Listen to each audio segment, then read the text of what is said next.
Hello guys, today we will study romantic age। देखिए आज हम रोमांटिक एज जो पीरियड है उसकी स्टडी करेंगे। ये जो पीरियड रहा 1798 से 1832 तक रहा। देखिए इससे पहले आपको वीडियो में बताया था हमने कि जो रोमांटिक एज थे तो इसे रोमांटिक एज थे प्री रोमांटिक पोएट हुए हैं, उनके नाम ग्रे एंड कॉलिंग है। अर्थात इन्होंने थोड़ा सा जो है रोमांटिक के बारे में लिखा है, तो इन्हें प्री रोमांटिक पीरियड के प्री रोमांटिक पोएट भी कहते हैं इनको। अब देखिए रोमांटिक एज जो स्टार्ट होती है वो लिरिकल बैलाड का पब्लिकेशन से होती है। लिरिकल बैलाड जो पब्लिकेशन हुआ था इसका 1798 में ये पब्लिश हुई थी।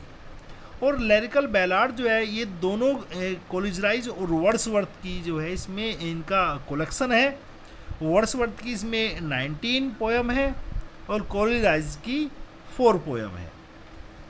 अब देखिए देखते हैं विलियम वर्ड्सवर्थ का जो पीरियड रहा वो 1770 से और 1850 तक रहा पीरियड। इसके बाद में romantic as start with the publication of lyrical ballad. इसमें क्लियर हो गया बेटे कि इनकी जो लिरिकल बैलाड है, लिरिकल बैलाड के पब्लिकेशन से ही हमारा जो है रोमांटिक पीरियड जो है स्टार्ट माना जाता है। लिरिकल बैलाड पब्लिश हुई थी 1798 में। अब देखिए इसमें जो कोलिजराइज थे, कोलिजराइज की इसमें हमारी 19 पोएम है और इसमें जो कोलिजराइज की वर्ड्सवर्थ की इसमें 19 और कोलिजराइज की 4 पोएम इसमें है।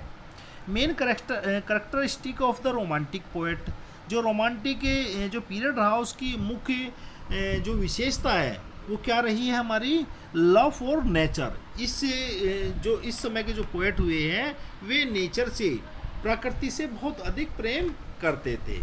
दूसरा इस जो टाइम है इस टाइम में जो है इंटरेस्ट इन ह्यूमैनिटी, अर्थात मानवतावादी पोएट थे। सारे मानव को बहुत अधिक प्रेम करते थे इस समय के पोएट। दूसरा romantic as is the golden age of poetry. जो रोमांटिक एज है देखिए ये बहुत महत्वपूर्ण है, किस एज को हम गोल्डन ऑफ पोएट्री के नाम से जानते हैं। तो इसमें हमारी जो है age golden age of poetry, हम रोमांटिक एज को क्या कहते हैं, पोएट्री की गोल्डन एज के नाम से भी जानते हैं। जैसे शेक्सपियर की जो एज है उसे हम ड्रामा के नाम से, गोल्डन के ड्रामा उन्होंने बहुत अच्छे लिखे थे उस समय। अब देखिए इसमें हमारे जो 2 टाइप के रोमांटिक पोएट हुए हैं, there are 2 type of romantic poet. Number 1 इसमें हुए हैं हमारे ओल्ड पोएट, जो हमारे नंबर 1 हो गए हमारे ओल्ड पोएट। तो जो हमारे ओल्ड पोएट थे, इसमें जो ओल्ड पोएट है हमारे उसमें आते हैं हमारे 4 नेम आते हैं उसमें, वर्ड्सवर्थ, कोलिजराइज, साउदे और सर वाल्टर स्कॉट। अब देखिए ये 4 पोएट है हमारे ये है हमारे ओल्ड रोमांटिक पोएट। अब इसमें कई बार देखिए पूछ लिया जाता है कि इनमें लेक पोएट कौन हुए, तो लेक पोएट इनमें 3 हुए। लेक पोएट जो हुए इसमें 3 हुए ये वाले, अर्थात वर्ड्सवर्थ हो गए, कोलिजराइज हो गए और साउदे। ये तो हो गए हमारे लेक पोएट, कहते हैं इनको लेक पोएट। साउदे हमारा जो है ये था तो उस समय का ही, लेकिन लेक पोएट इसको नहीं कहते हैं। जो यंगर हमारे पोएट होते हैं रोमांटिक पीरियड के, उसमें नेम है हमारा पीबी शैली है, जॉन कीट है और बेरन है। ये 3 पोएट जो है हमारे क्या है, जो हमारे यंगर पोएट है। अब देखिए इसमें हमारा नेक्स्ट नेम है, इसमें हमारा सैमुअल टेलर कोलिजराइज सबसे महत्वपूर्ण नेम है इसमें। अब ये इनका जो टाइम रहा वो 1772 से 1834 तक रहा इनका।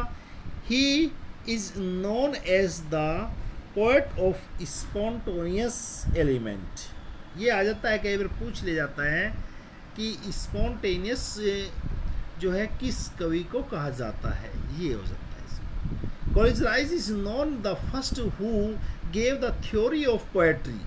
कॉलेज राइज पहले थे जिन्होंने जो है पोएट्री की जो थ्योरी थी उसको दिया है। कॉलेज राइज ने जो है Biographia Literaria, it is his theory of poetry, जिसमें इन्होंने अपनी थ्योरी ऑफ पोएट्री दी है, ये इनकी कलेक्शन है।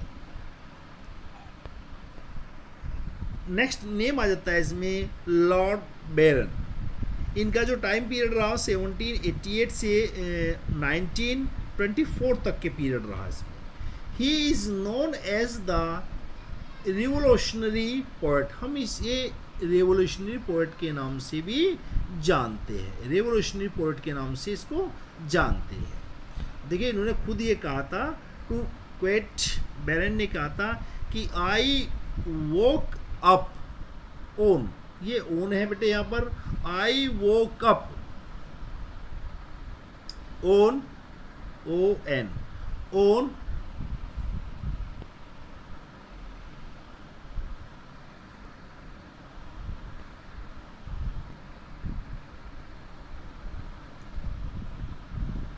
Morning found myself famous, मैं एक सुबह को उठा और मैंने अपना आप को प्रसिद्ध पाया। ये जो कहा था, ये जो हम कहते हैं ये लॉर्ड बैरन के बारे में ऐसा कहा जाता है, ये कोटेशन है। नेक्स्ट इसमें नाम आ जाता है हमारा पी.बी. शैली, पेर्सी बेशे शैली। इनका जो टाइम पीरियड रहा वो टाइम पीरियड 1792 से 1822 तक का रहा। इसमें देखिए कई क्वेश्चन इंपॉर्टेंट बनते हैं हमारे शैली में। फर्स्ट क्वेश्चन इंपॉर्टेंट इसमें बनता है, Shelley is known as the highly lyrical poet and an utopian dreamer.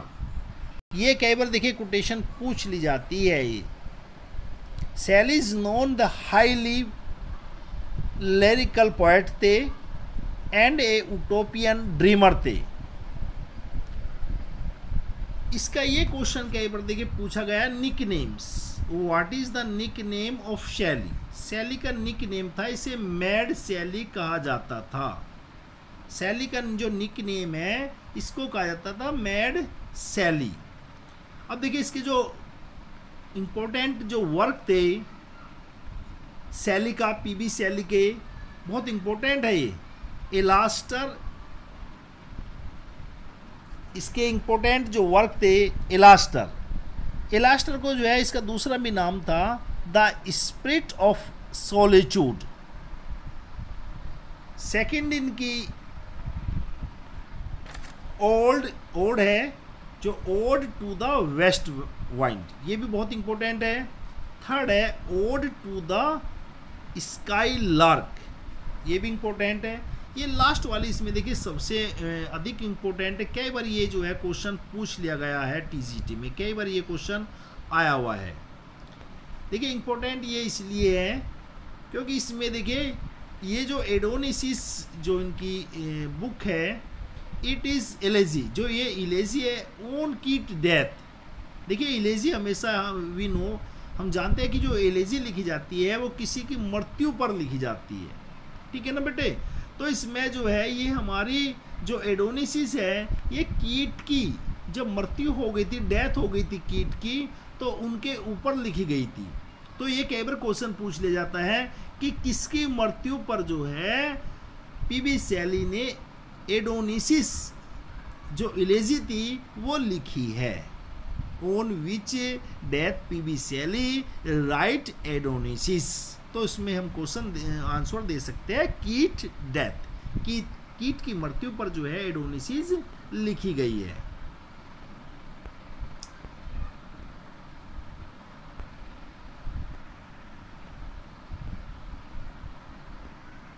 देखिए नेक्स्ट हमारे इसके जो पोएट है हमारे जॉन कीट है हमारे, जॉन कीट भी इम्पोर्टेंट पोएट है हमारे ये रोमांटिक पीरियड के। इनका जो टाइम पीरियड रहा वो 1795 से 1821 तक रहा। Keats is known as the poet of beauty. We know, सभी जानते हैं कि जो कीट है वे ब्यूटी के पोएट थे, सौंदर्य के पोएट थे। सेंसनेस, हेलेंसियस एंड हेवरिविज्म के इनकी जो दी थी, ये जो इन्होंने ये वाली जो है हमारी, इसको जो है इन अंडरलाइन कर लेना, ये इंपॉर्टेंट कई बार पूछ लिया जाता है। कीट was highly influence by Edmund Spenser. देखिए कीट जो है सबसे अधिक जो प्रभावित हुए हैं वो एडमंड स्पेंसर से सबसे अधिक प्रभावित हुए हैं कीट साहब। ये एडमंड स्पेंसर से सबसे अधिक प्रभावित हुए हैं कीट। देखिए नेक्स्ट है, अकॉर्डिंग टू कीट, कीट ने जो अपनी ब्यूटी के बारे में दिया है, poetry is the incarnation of beauty. देखिए इनकर्नेशन कहते हैं अवतार को, जो है पोएट्री में जो ब्यूटी का जो अवतार पैदा किया है, सौंदर्य का जो लाने का जो श्रेय जाता है पोएट्री में, वो कीट को ही जाता है। ये इम्पोर्टेंट है, इसको हमें poetry is the incarnation of beauty. Incarnation कहते हैं अवतार, इसे अंडरलाइन कर लेना। इनके जो वर्क है, intimation of Spencer, intimation of Spencer. देखिए स्पेंसर को सबसे अपना ये महत्वपूर्ण, सबसे अधिक प्रभावित हुए थे। Hyperion ode to a nightingale, ये कई बार देखिए पूछ ली जाती है, इसमें हम कंफ्यूज हो जाते हैं कि ओड जो है किस फॉर्म में लिखी गई है, नाइटिंगेल जो है हमारी, क्योंकि देखिए इसमें सबसे बड़ी कंफ्यूज क्यों होती है, क्योंकि नाइटिंगेल जो है ये वर्ड्सवर्थ ने भी लिखी है, ठीक है ना। तो लेकिन इनका जो ये ओड टू ए नाइटिंगेल, इसे अंडरलाइन कर लेना, ओड टू ए नाइटिंगेल जो रिटर्न है ये हमारी कीट साहब के द्वारा लिखी गई है। नेक्स्ट इनका सबसे महत्वपूर्ण जो वर्क है, ला बेल डेन सेन मर्सी, जिसे हम इंटर में इसका अध्ययन भी करते हैं, ला बेल डेन सेन मर्सी। देखिए इसकी जो फेमस लाइन है कीट के बारे में जो पूछ ली जाती है, a thing of beauty is a joy forever. Endymion जो इनकी पोयम है उसमें जो है देखिए ये लाइन लिखी हुई है, एक think of beauty is Joy for ever, कि जो ब्यूटी की सौंदर्य है वो हमें हमेशा जो है प्रसन्न करती है हमेशा। Beauty is truth, truth is beauty, बहुत इंपॉर्टेंट लाइन है, ये भी कई बार पूछ ली जाती है कि ये लाइन जो है किसके द्वारा रिटर्न की गई है, तो ये भी हमारी कीट के द्वारा ही इसको रिटर्न किया गया है। नेक्स्ट हमारी देखिए इंपॉर्टेंट कोटेशन है, देखिए इसमें हमारी beauty is only matter of cheat, बहुत इंपॉर्टेंट है कि beauty is matter only cheat, कि जो ब्यूटी है वो क्या है, एक धोखा देने का जो है मैटर है, बहुत इंपॉर्टेंट है, ये भी शैली ने इसको ही कहा है। देखिए इंपॉर्टेंट चीज इसमें एक कई बार पूछ ली जाती है, आफ्टर शेक्सपियर कीट was the only poet having negative capability. देखिए अब ये कई बार क्वेश्चन ये पूछता है कि किस कवि के अंदर नेगेटिव कैपेबिलिटी थी। बहुत सारे राइटर दे देगा, 4 राइटर दे देगा, in which poet has a negative capability. बहुत इंपॉर्टेंट क्वेश्चन है बेटे, इससे तो ये तो कई बार क्वेश्चन ये पूछा गया है कि नेगेटिव कैपेबिलिटी किस राइटर के अंतर्गत थी, ये अंडरलाइन कर लेना इसको, नेगेटिव कैपेबिलिटी। अब देखिए नेगेटिव कैपेबिलिटी शेक्सपियर के अंदर भी थी और कीट के भी अंदर थी। देखो बिल्कुल क्लियर कह रहा है, आफ्टर शेक्सपियर के बाद में नेगेटिव कैपेबिलिटी किस पोएट ने धारण की थी। तो नेगेटिव कैपेबिलिटी का पहले अर्थ समझ लिए। नेगेटिव कैपेबिलिटी का मतलब ये है जब हम किसी पोएम में खुद अपना रोल अदा ना करके दूसरे को जो है उसको मान लेते हैं।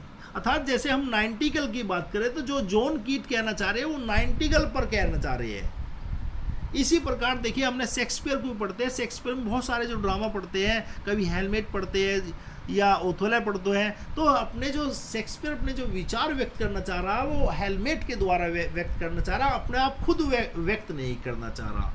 तो नेगेटिव कैपेबिलिटी उस पोएट को कहते हैं जो खुद अपने बुक में खुद उपस्थित ना होकर दूसरे को उपस्थित करके, कैरेक्टर को उपस्थित करके तब अपने विचार कहता है, उसे नेगेटिव कैपेबिलिटी कहते हैं।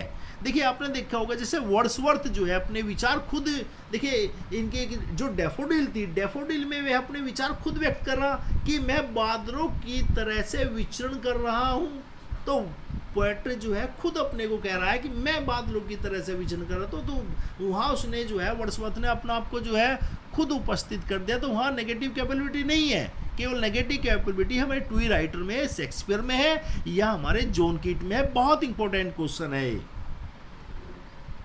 तो देखिए ये हमारा जो रोमांटिक पीरियड है फिनिश होता है। इसमें बहुत सारे जो है कई बार क्वेश्चन जो है देखिए ए थिंग ऑफ ब्यूटी जो है जॉय फॉर ईवर ये पूछ ली जाती है, या जो नेगेटिव कैपेबिलिटी है देखिए ये तो क्वेश्चन जो है कई बार पूछ लिया गया है, या जो हमारे इसमें मॉडर्न जो हमारे जो इसके जो लिरिकल बैलाड है इसके बारे में पूछ लिया जाता है, या कई बार देखिए जो हमारे ओल्ड पोएट है, रोमांटिक ओल्ड पोएट है या यंग पोएट है, इनके बारे में पूछ लिया जाता है, या हमारे जो लेक पोएट है वर्ड्सवर्थ, कॉलेजराइज और साउथ है उनके बारे में देखिए कई बार पूछ लिया जाता है। तो देखिए इसमें से निश्चित ही 2-4 क्वेश्चन टीजीटी में और पीजीटी में पूछे जाते हैं। Thank you very much. If you like this video, please share and subscribe this channel. Okay.